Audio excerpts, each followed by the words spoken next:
Chapter 7 Macroeconomic Objective. In macroeconomics, we try to achieve many objectives. Okay, the government, the policymaker, when they implement certain policy, they try to achieve many objectives. However, in this course, okay, we focus on only 5 major objectives. The first objective is to achieve full employment and then to get price stability, a high but sustainable rate of economic growth, equitable income distribution, and better quality of life. Full employment involves zero or very low unemployment. However, it is impossible to achieve zero unemployment because unemployment always exists. So that's why unemployment rate 3% or 4% below is considered full employment. So nothing to worry if that country the unemployment rate is below 4%. It is considered a natural rate of unemployment or full employment at 4% below. So why unemployment always exists? Because of frictional unemployment. Frictional unemployment is the person who unemployed because of maybe they just completed the study, just complete the degree in university, or the person who quit the existing job and waiting for the next job, maybe in a month, get transferred to another job. So unemployment person always exists. So that's why it is impossible to get zero value of unemployment. And this unemployment rate or unemployment percent is very difficult to determine precisely.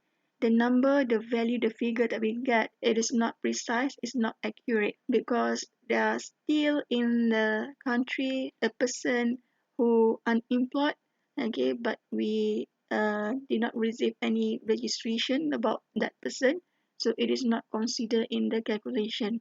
So it is difficult to determine precisely. Why we don't want a high unemployment rate? Because high unemployment has various social and economic costs or problems. First, the unemployed will have low income or no income, so this will enable them to make consumption or just do a little consumption. So this is a loss to a firm, loss to the government or to the country as overall. And then the unemployed person will become demotivated and de-skilled if they unemployed for certain period of time, maybe long period of time, so they become de-skilled. And then the government will have to spend more on unemployment benefit. This will increase government borrowing. For certain countries, especially advanced country, the government will give them unemployed allowance. Okay, so maybe they get £100 a month or 200 or £400 a month. Okay, if they become jobless. So this will increase the government borrowing and also expenditure and become burden to the government. So supposedly government use the money to do more productive spending, such as increase the facility or upgrade the existing facility. Finally, unemployment may exacerbate social problems such as crime, vandalism, especially if the unemployment happens among youngsters. This figure shows a trend of unemployment rate in Malaysia. Starting 1990s, unemployment rate in Malaysia is stable below 4%. Second main objective of macroeconomics is to achieve price stability, a stable price. Price stability is always related with inflation. Inflation is usually defined as sustained rise in general level of price. So any increase in the price of all goods and services in that economy or general price level or aggregate price level, which means all goods and services the price increase, so we can say that inflation happens. So the meaning of inflation is an increase in general or aggregate price level. Okay, the whole price increase. If you see that if you want to go for shopping and then you already target to buy certain things, but when you go today and you notice that the price increase for that bag or shoes or any item, it is not inflation yet because only one item, two item. Okay, but if all goods and services, okay, the cost of the price increase, so that is inflation. If you compare 10 years ago, 5 years ago, and the price for today, okay, So all goods and services price increase, so there is inflation. So that's why the value of 2 ringgit today is not similar with the value of 2 ringgit last 10 years. So we want to achieve moderate level of inflation, because inflation we cannot avoid. Inflation is very positive relationship with economic growth. So there is a conflict here. We want to achieve high economic growth, okay, high income. However, this will bring together inflation. So we need to have a moderate or a high economic growth but sustainable, so that we only get moderate level of inflation. So a moderate level of inflation that is sustained over a long period of time is one of the major objectives of macroeconomic policies. If inflation explodes, this will lead to an increase in the price of commodity and all goods and services. So this make our price in Malaysia expensive. So the cost of living become more expensive, high cost of living.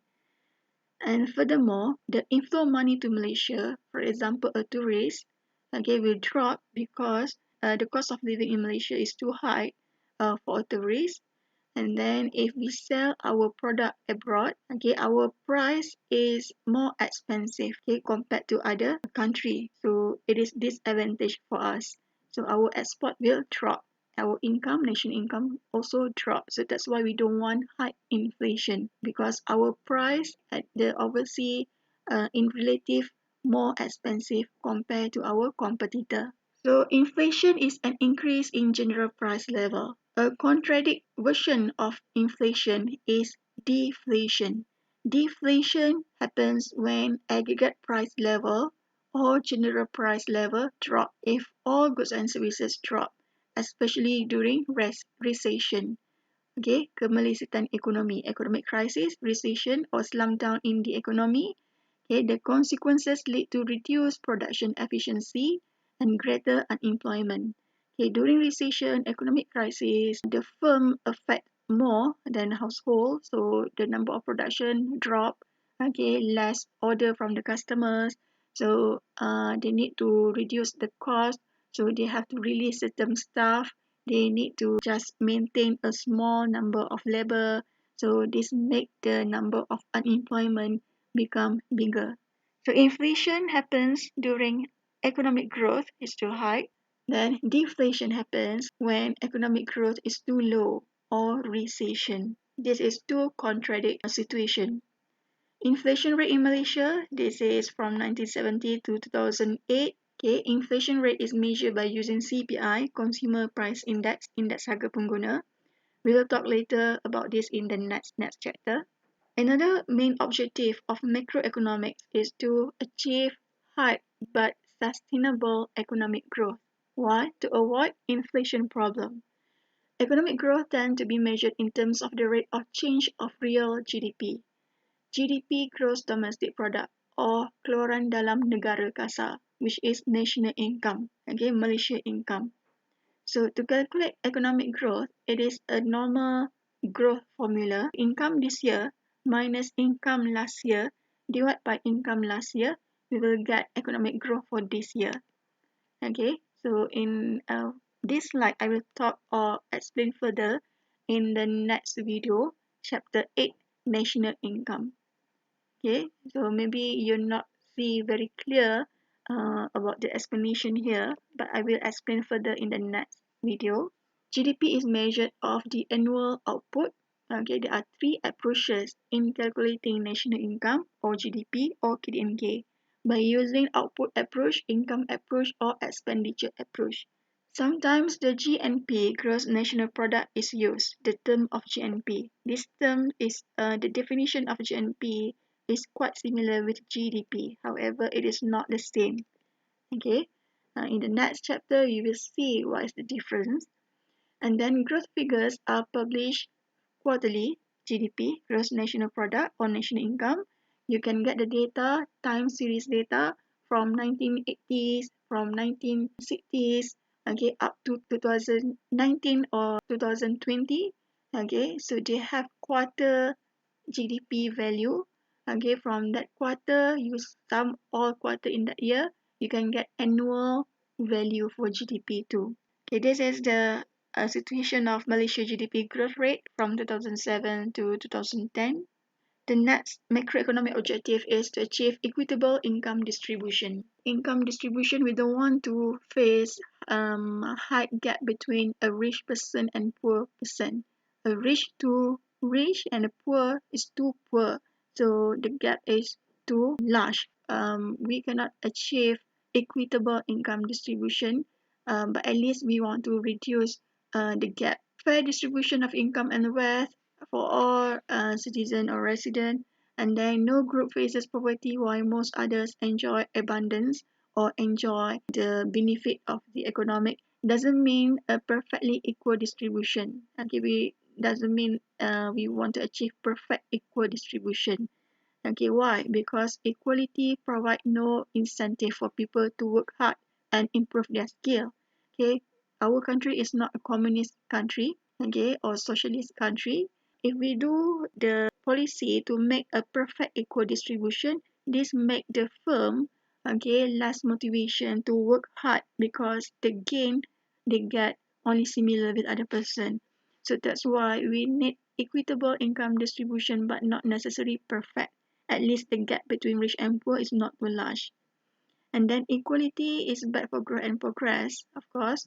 If the people no incentive to work harder.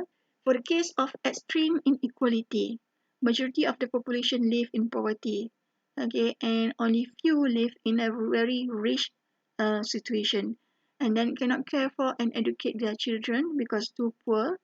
Okay, they have an unproductive workforce. So this poor person, normally they work at unproductive workforce, okay, not at professional job. Inequality also lead to inefficient government policy because the rich have too much influence. They may influence the government, okay, the police.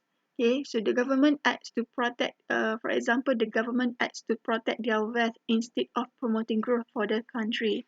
Okay, more bribes, more under table money, so it is not good for the country. Okay, so in 1971, Malaysia government implemented 30 years new economic policy. Okay, the objective is to reduce the socio-economic disparity gap between the races, Chinese, Indian, and Malay. Okay, to eliminate racial tension. So before this policy, Indian work in the estate, okay, while Malay at the kampung, and then Chinese at the city or town do a mining businesses. So the income gap is quite large, okay, during that time, and it lead to racial tension. Okay, so to avoid this happens again in the future, so government introduce NEP, new economic policy. Okay, last main objective in macroeconomics is to achieve better quality of life. Better quality of life, we should not be confused with standard of living, which is based primarily on income. When we have more income, we become richer, our standard of living become better.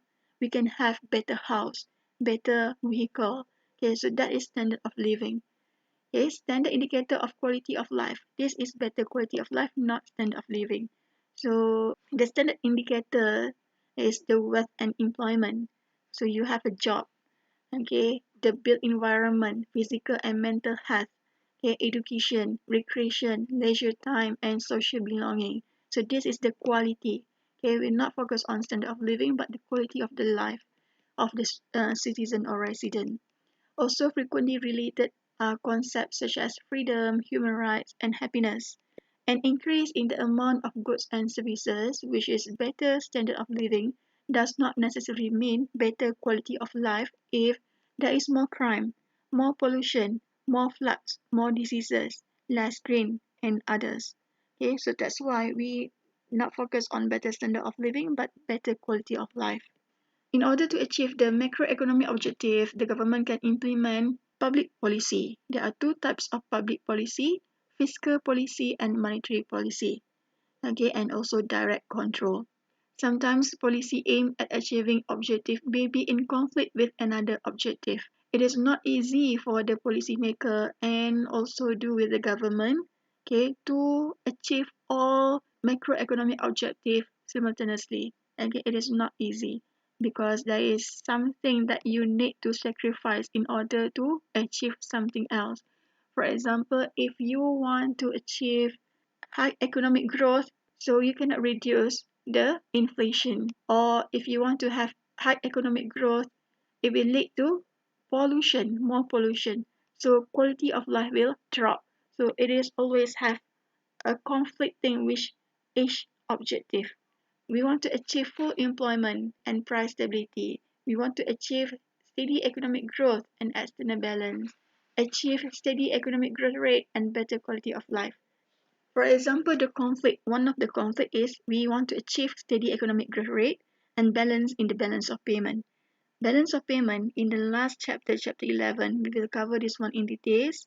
Okay, but in simple words, balance of payment is the record or pro forma statement, account record that show transaction of inflow and outflow money into and out to Malaysia. Okay, so it is inflow and outflow money in Malaysia. It is a book record. Okay, if the country have high economic growth, so the firm will enjoy the income, the profit because the consumer have more money to do spending, do consumption. So consumption increase, aggregate demand also increase, and aggregate price do increase too. Okay, and this will enjoy by the firm and also the government in terms of the tax collection, prosperity, and others. Okay, however, when people has more money, okay, they tend to buy import product, okay, product from overseas. The product will come to Malaysia, but we have to pay them the money. The money will goes out from Malaysia. So outflow of money become high. That's why our balance of payment is not balanced anymore. The money that is goes to Malaysia, inflow money less, but outflow of money more. So deficit or negative. So our balance of payment is not favorable. So that's why this is a conflict. We want to achieve steady economic growth rate. Okay, at the same time, we want to achieve balance in the balance of payment. So it is a very hard decision to make. Okay, the policy. To achieve higher economic growth, more output is produced by increasing capacity of the economy. One way to do this is by importing capital goods from more advanced countries. But more import leads to more cash outflows, and this lead to the problem of balance of payment deficit, unfavorable. So achieving higher economic growth rate could harm the balance of payment position and vice versa. So we cannot achieve both objectives. Second conflict is achieving full employment and price stability. To achieve full employment, government creates more jobs, stimulate aggregate demand by reduce the tax, okay, increase spending, so demand will increase. As the demand increase or aggregate demand increase, the firms will produce more output and take more workers, thereby reduce the unemployment rate. Okay. However, excessive increase in aggregate demand will put pressure on general price level to increase, thereby leading to the problem of inflation. So summary here, to achieve full employment, government will stimulate aggregate demand so that aggregate demand increase, so income increase. Okay, the firm will produce more output, okay, economic growth increase, and then we'll hire more workers, we reduce full employment. However, it will lead to high economic growth that bring together the inflation problems. Okay, so the price is not stable. This is one of the conflict. Another one is achieving economic growth and better quality of life. To achieve higher rate of economic growth, more output, more production, goods and services is produced. So factory, plant, very active producing goods and services. Okay, so more pollution, negative externality. Okay, the spillover effect is pollution that lead to lower quality of life. That's all for the chapter 7, macroeconomic objective. So that one is like a introduction for macroeconomic, the second part. The next video is chapter 8, measuring gross domestic output, which is GDP just now, KDNK, and national income accounting, how to calculate GDP. Thank you.